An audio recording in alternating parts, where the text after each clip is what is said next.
Hello, everyone. I am here with my friend Jen, who is a speaker coach. And we've been waiting a while to get to do this talk and hear more about using speaking to grow your business. So I am definitely all ears for this. Welcome to the show, Jen. Thank you, Carolyn. I'm so excited to be here today. All right, why don't you start with giving us kind of an overview of what you do? Well, I call myself a speaker coach, sometimes public speaking coach.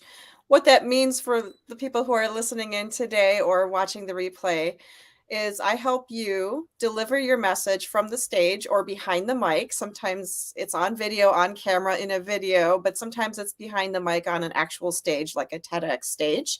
I help you deliver your message in such a way that you get paid for your presentation. So sometimes that means you get paid just to show up and you get a paycheck for that, or sometimes it means you get paid because you're able to offer your programs, services, books, or genius into the world as an item that people can purchase, and you get paid through that way.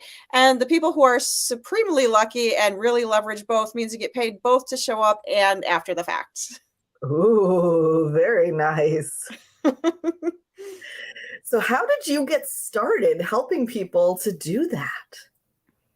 Ooh, so I didn't used to be a speaker coach. I actually decided to do that pivot during the pandemic. Many people pivoted. I was no exception to that. But Yeah, before that, in public speaking. I was speaking during the pandemic, and that was actually very fortunate for my business because my business probably wouldn't be here today if I hadn't been speaking virtually during the pandemic. So I know a lot of people experienced a lot of shifts in their business model because they weren't delivering speeches on stage anymore when events pretty much disappeared for a couple of years. I was still presenting from my basement for different companies that I had established relationships with. But prior to that, let's go back 10 years or so. Back then, I had opened my company, which is called Waitlist, as a public speaking company. So my entire intention behind my business was to deliver health seminars to companies who were interested in offering wellness programming and seminars to help their employees embrace a healthier lifestyle. So a lot of the topics I talked about were, in the beginning, it was how to lose weight because that was okay to talk about back then. Now, not so much. Now it's body neutral and body positive. I'm totally cool with that.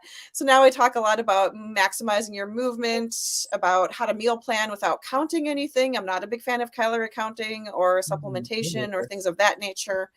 So it was all based on my own personal experiences because I used to be morbidly obese. And at some point I said, this is where it ends. A year later, I'd lost 100 pounds. So after I started sharing that message, people were saying, Jen, how do I do this? How do I figure this out for myself? Because you were able to figure it out.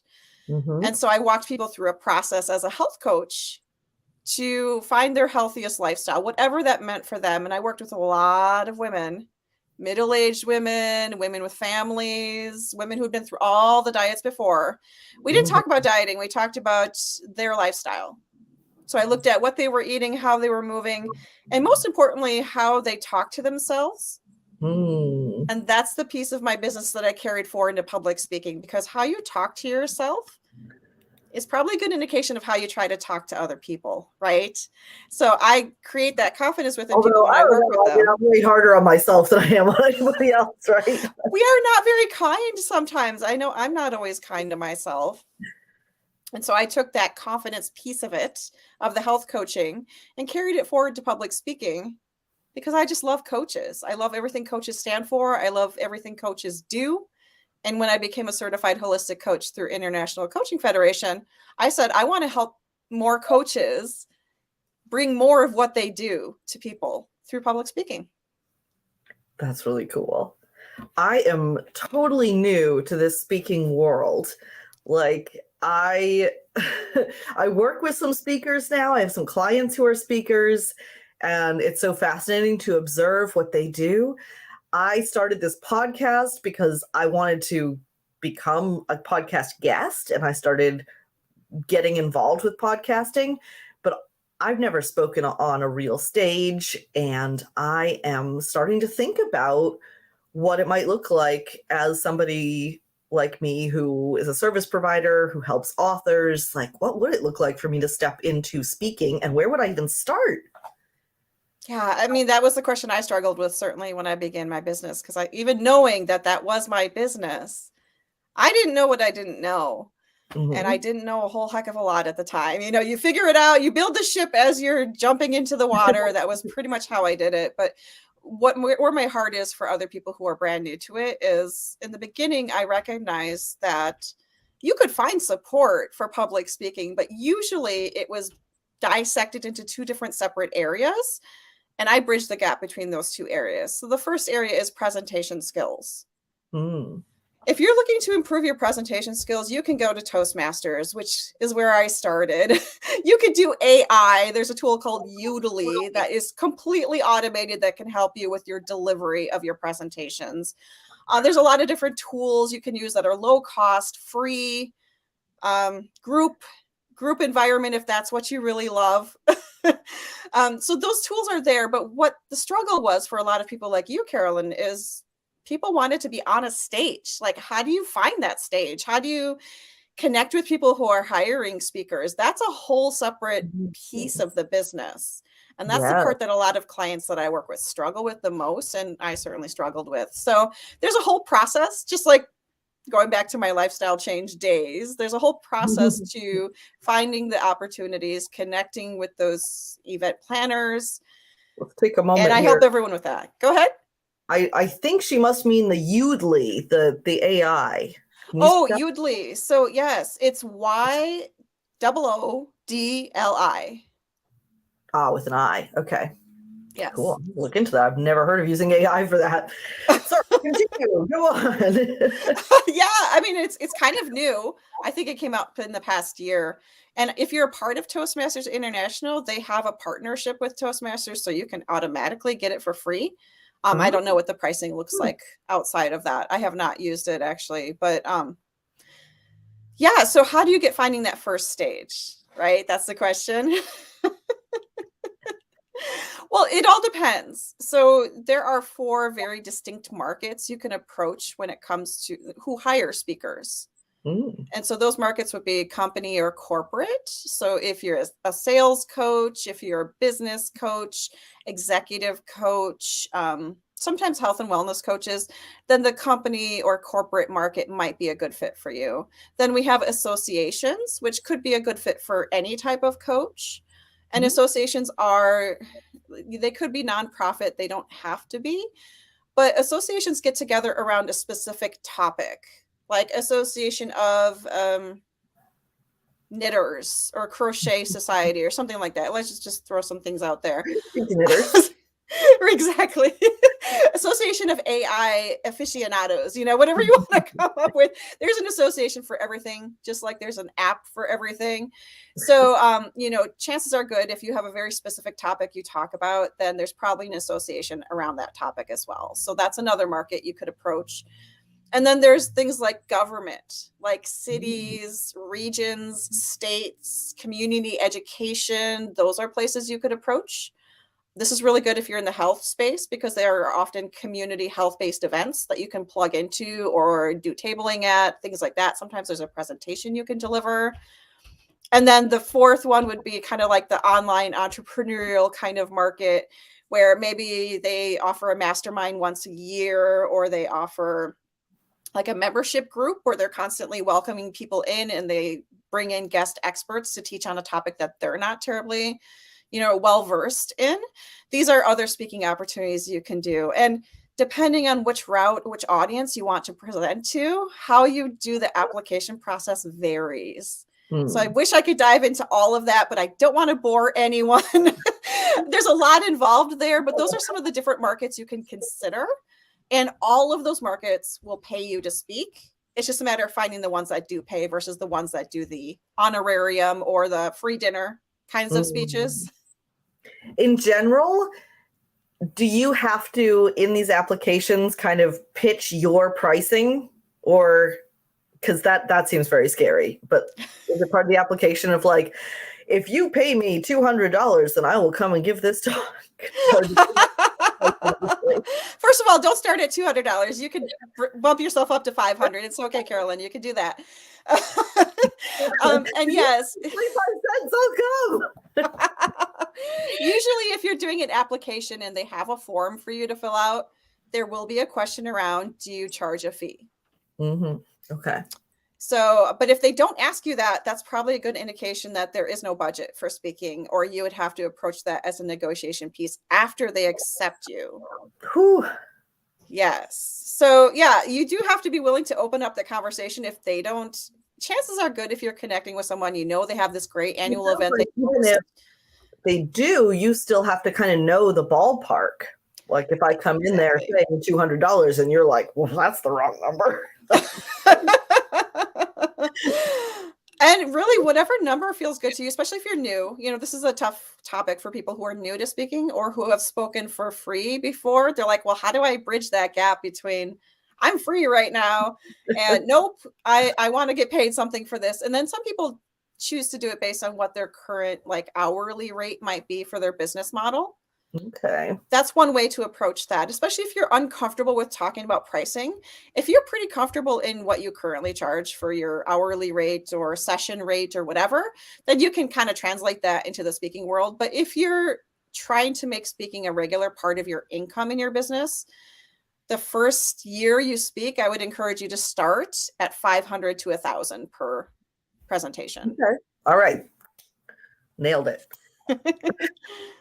Amanda, who is watching, does a lot of work with nonprofits. And she says this is really challenging because with a nonprofit, you feel guilty charging them and saying a higher number, maybe. Do you have any tips for that? Actually, I found this out from an attendee at one of my recent master classes. I run quarterly master classes on how to find speaking engagements. So I have another one coming in June or July, probably July. But what I can tell you about nonprofits, because I work with a lot of clients that speak to nonprofit audiences. First of all, let's be clear about this. Nonprofits typically do have a budget and do have money. I serve on a local nonprofit, International Coaching Federation, and my local chapter does pay speakers. I know that because I'm on the inside, but like there are other nonprofits that have money. So don't be afraid, first of all, to bring up the topic. If they say, no, we don't have the budget or whatever, that's okay. But don't hesitate to bring up the topic.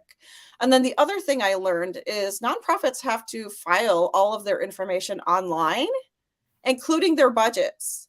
So depending on what nonprofit you're talking about, you could probably find their 990 form online. Relatively easy. If you know their name and you know some people in the company and you know the 990 form, you could probably find out what their budget looks like, what their reserves look like, that sort of thing, because that information is supposed to be published. Yeah. I wouldn't have thought of that. The thought that came to my mind is I know that sometimes end of the year there can be like, we're going to lose this money if we don't use it. Yes. Nonprofits too, I think. I believe so. And I heard that I don't typically speak to nonprofits myself. I usually work with companies, but there is a season for each market that you try to approach. And I've heard that the nonprofit market, like they determine their budgets in like June, July. So if you get in before they've determined their budget for the next year, then you probably have a little more flexibility around that conversation. But you can certainly look at the previous year's filings to see kind of where they were at. Were they up? Were they down? And that could help you have more information for that conversation. There's so many ins and outs. Right? And I'm guessing that this is part of what you do when you work with people. Do you usually work with people one-on-one to help them find the types of stages they want, how to do that application, that kind of thing? Absolutely. So my super strength, I guess, is working one-to-one private coaching. I don't really offer group programs. I do offer group master classes to get people an idea of where to get started. So that's kind of the 101 level. But for those people who really want to dive deep and go through the process, and again, I can help you with your signature speech. Typically, I don't work with people who already have a signature speech and they just want to find the speaking engagements. I mean, that's great, but I want to make sure your signature speech is like airtight before we really get you going out there, because you want to have really great testimonials. Yeah, because you offer a signature speech template that we have in the description linked. And so I would definitely do want to hear about that as well. So you're Yeah. doing both those elements together, the signature speech and the looking for where to speak it, and scaffold those together. Absolutely. So, like, if you have one piece and you don't have the other piece, I can work with you within a 4-month container. If you don't have either one, we can get you all taken care of and become a fully booked paid speaker within the course of 8 months of private coaching together. So, if you're like, I need the full enchilada, I got you. It's an 8-month private coaching container, and we set the milestones together. So, no matter where you are today, if you're like, I just have an idea, we can get you from point A all the way to Z within 8 months. Otherwise, I typically work with people for 4 months, because if you already have the speech, great. Then we can work on the booking process, which has its own set of processes around it. Mm-hmm. And if you're like, what is this? What is Carolyn talking about, this signature speech thing? I know, I feel like such a noob. Like, what is a signature speech? And what's the difference between that and a regular speech?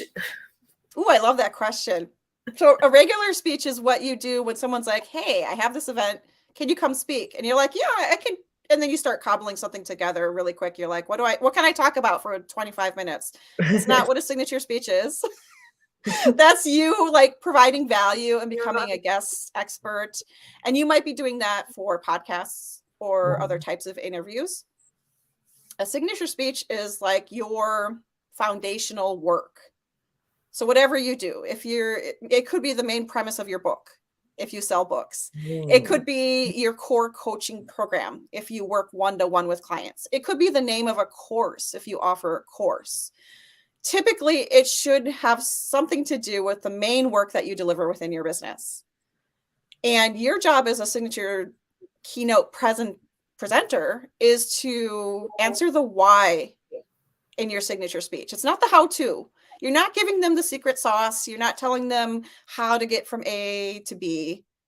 You're telling them why the work is important and how you help, and give them a tease of what that could look like. Give them the dream, the hope, the end result that they could potentially receive.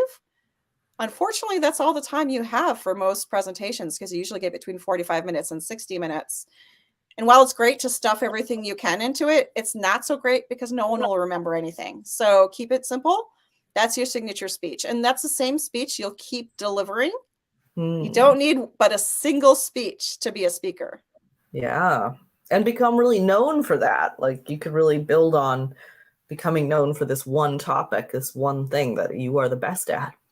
Absolutely. And that's where referrals happen. So if you deliver a dynamite presentation to one audience, they're going to talk with their friends who also hire speakers and say, did you hear Carolyn the other day? She killed it. Or I was at this presentation with Jenn the first time I ever heard her, and she blew my mind. That's where referrals happen. And that's part of your branding within your business as well. It should tie into something that you already offer. Yeah, that makes sense. Okay, I like it. Yay. I hope Amanda's still there. I can't see if she's there, but she has any questions. Happy to answer any. Yeah, it's through StreamYard, it's a little hard to tell sometimes, but lots of great comments and questions. So I'm trying to think if there's anything else that I want to ask you. Is there anything that's coming to mind for you that I have not asked that I should? Oh, this comes up. So I just want to clear a little bit of the myths out there. A lot of people are like, well, I'm going to create my speech. It's going to be beautiful. I'm going to spend months on developing this speech, and then I'll start applying for these different opportunities. It's actually the other way around. Once you know the basics of your speech, which I call the speaker kit, it's your title, your audience takeaways, and your short bio, which you can usually get together within, if you do a strategy session with me, within 90 minutes, because that's how quick we can work together. But if you do it on your own, it might take you a week to put that together and figure that out. Once you have that, you can start applying for presentations today, even paid presentations, even if you've never done it before. So it's a good thing to be building the ship while you're getting in the water then. You can build your ship right now, and you can be ready to sail by the time summer allows you to get on the water. But here's why that's possible and why it might be freaking some of you out. That's okay. Here's why you can get away with that. When you book a presentation, usually it's 2 to 3 months ahead of whatever date you book it. And that's not even from the time you apply for it. Like I'm applying for things right now that don't happen until 2024. Mm. So can you complete an entire presentation in 6 months? Probably. Right? That's a Like good you've point. probably done it before and you probably could get it really beautiful in 6 months. Mm-hmm. And that way, after you've had those conversations and those negotiations with that event planner, you know how to customize your presentation to make it even more applicable. Mm. Do you have a system that you use to track who you've applied and what the deadlines are and what the response was and when to follow up and all that sort of thing? I should tell you that it's like this super complex CRM or something like that, but it's not. It's a spreadsheet. I keep things as simple as I possibly can because I'm still a solopreneur. I do not have an assistant and I coach on top of speak. So I need time to do in the work business rather than just the research and the leads. But yes, I do a spreadsheet and it's very simple. It's the name of the event. It's the link to the event. It's the link to the application, if applicable. Not everyone requires an application. And then it's what I sent as my signature speech because I update my signature speech title according to the audience and what the theme is. It's still the same content. And then the date that you have to apply by, the date I sent the application in, and then there's a follow-up process after that. So those are the key things that I track. And I haven't always been good with this. And sometimes you just like lose track of things and it ends up in your spam. So please keep track of what you're doing. I know that part is tedious and boring, but I've let things fall through the cracks by not tracking that. So very important. Yeah. Do you set a goal for yourself of how many places to pitch per month or per week? It varies because I do have a couple of companies that I work with that will contract me out to do speaking and presentations. So they have my list of programs that I deliver for them and they will market me to their client base, like 80 different companies or whatever. And I will get workshop requests from that. So I have 2 different companies I do that through. So they keep me going at least once or twice a month with different presentations. For me, like if I'm doing a presentation on public speaking to grow your business, I apply to about 10 to 15 of those per month because my goal is to close at least 2 to 3 of those every month. I don't always get there, but that's the goal. And you'll learn this as you go through the process. If you know you only want to speak once a month, that's good information. And I help you clarify that for yourself because sometimes you don't have that much time to dedicate to speaking, which makes sense. But once you understand like how often do you want to speak, how does it fit into your overall business? Then you can set targets and then you can know what your close ratio is. Like, okay, I submitted 5 applications this week. How many did I hear back from? How many were a yes? I mean, the same thing you would do in your coaching business. Yeah. Very cool. Amanda says she books stuff to have a deadline because when you have a deadline, you have to do it. I love it. You know, you have to motivate yourself somehow. And sometimes the deadline is the perfect motivation, right? When other people are depending on you, yes. Exactly. When did I have to submit this by? Yes. It reminds me a little of the process for nonfiction books. Traditionally, you don't write the whole book before you send a proposal to a publisher. You make the pitch and you have the topic and maybe a table of contents, a sample chapter, but you don't do all of the work before you know somebody's going to purchase it. Yeah, it's like building the ship. You know, you make sure it can sail smoothly. And sometimes you will have bumps in the road where people are like, let's adjust this sail or let's, do this rudder or this anchor here. Same process. You have to know that it has interest before you like run with it and put all the time into creating the presentation.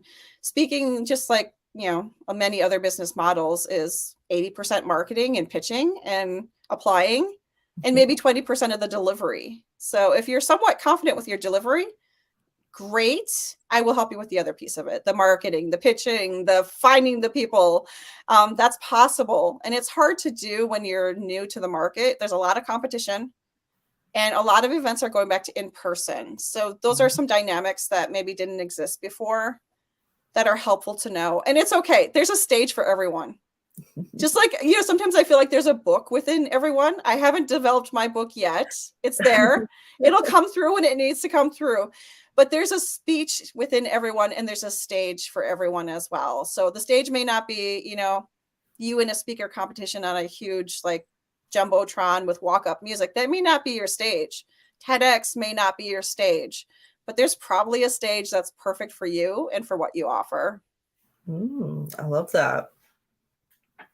Yeah, I'm thinking about, in terms of in-person stage, looking at local stuff, although I do have a client who's a professional speaker who is like flying around constantly, going to talks all over the country and the world even. So like that's a whole lifestyle. And I don't know if that's typical for professional speakers, but that's what I observe in her.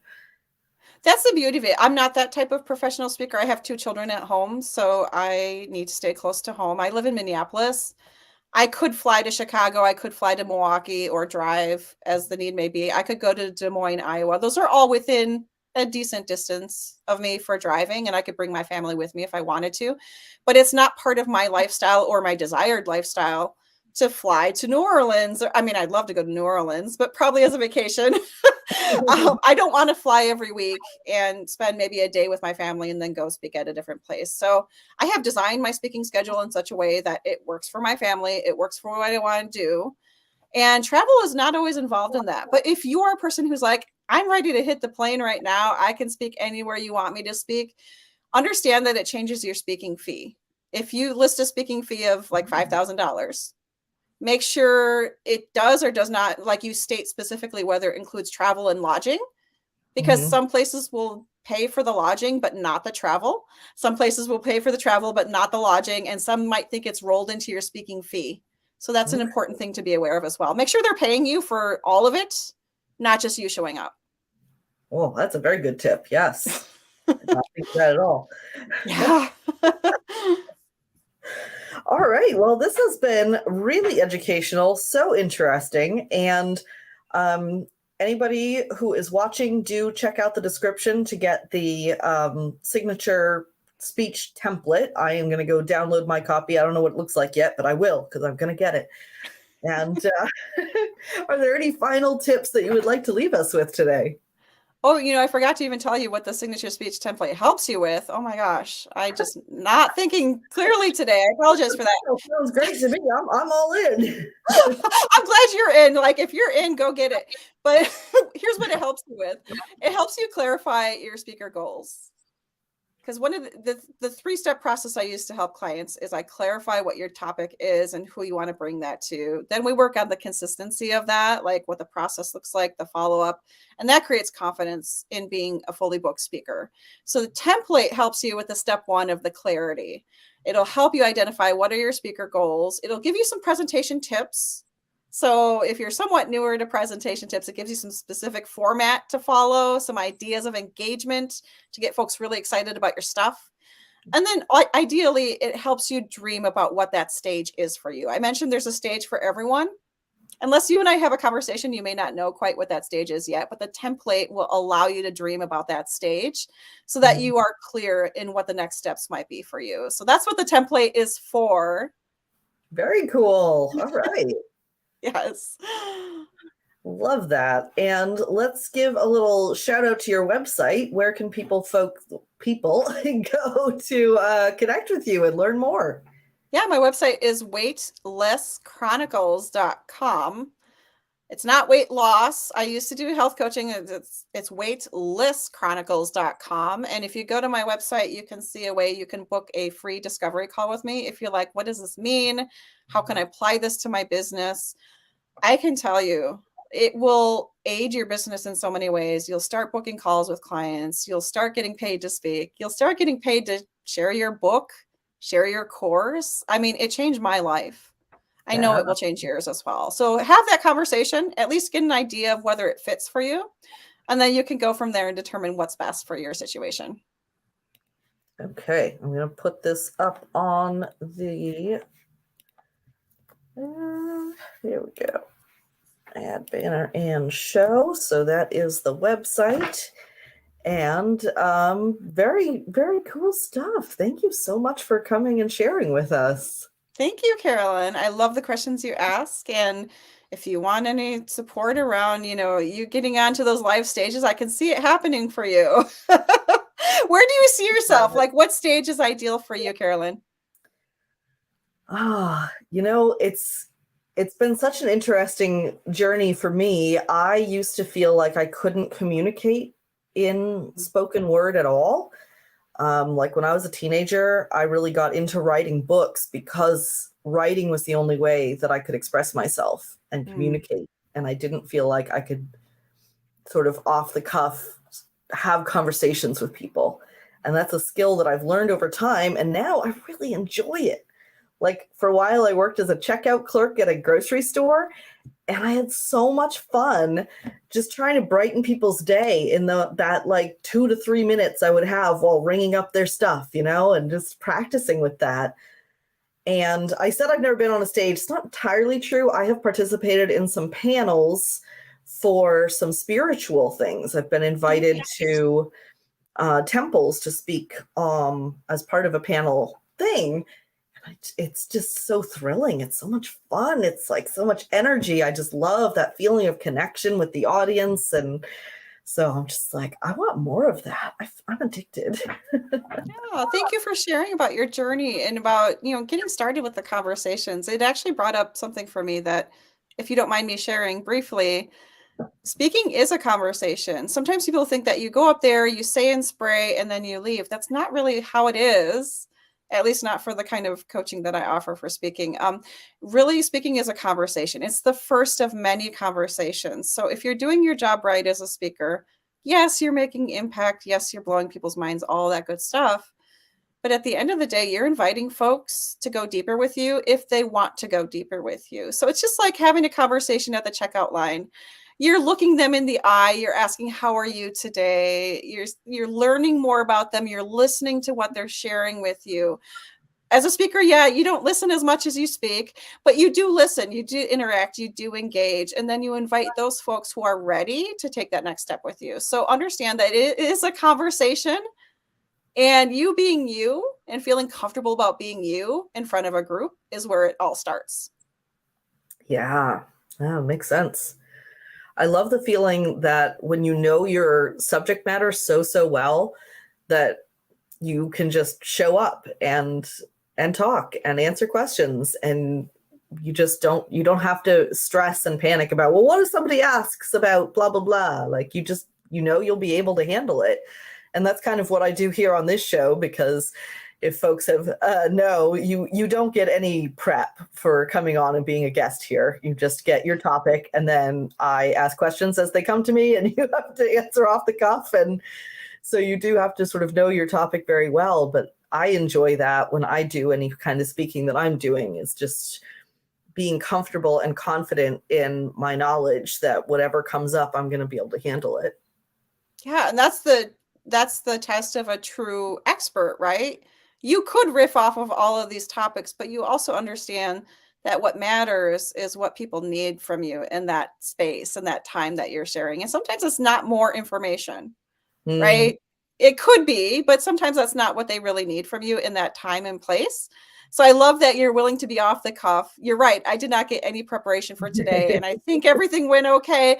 Let us know in the comments if you wanted something else. But, sometimes being unscripted is a benefit, which is why I don't like to script my speakers. I don't script myself. And I think bringing yourself forward is easier to do when you're not married to your content and have to memorize word for word, whatever it is you think people need to hear. Because often you don't know what they need to hear. It's one of the best pieces of advice that my mother ever gave me, actually, was being present and listening instead of preparing in your mind, what's the next thing I'm going to say, in that conversation. It's just taking it in, just listening, and whatever needs to come forth will. And I have been putting that into practice for 20 years, and it's absolutely magical. It has served you well, and you cannot go wrong with that. What needs to come forward will come forward in the best way possible. Yeah, it's like having faith and trust and just letting it come forward from within you. Absolutely. But still knowing your stuff and still knowing you can go back to that anytime that's needed and pull it out of your pocket. Yes. Oh, well, that was fun. All right, we had a little side talk there with lots of more good stuff. So I hope everybody listens till the end. Sidebar. Yeah, that was awesome. Oh man, I love doing these unscripted. All right, well, I will end things there, and thank you very much for coming. And I know the wait time, it's like with speaking, like podcasts too often have a long lead time. So we arranged this probably 2 months ago, if not more, and finally the day is here. Yes. I'm so glad we were able to figure this time out. And thank you so much for being a good hostess and for challenging me to be unprepared while being prepared. Awesome. Thank you.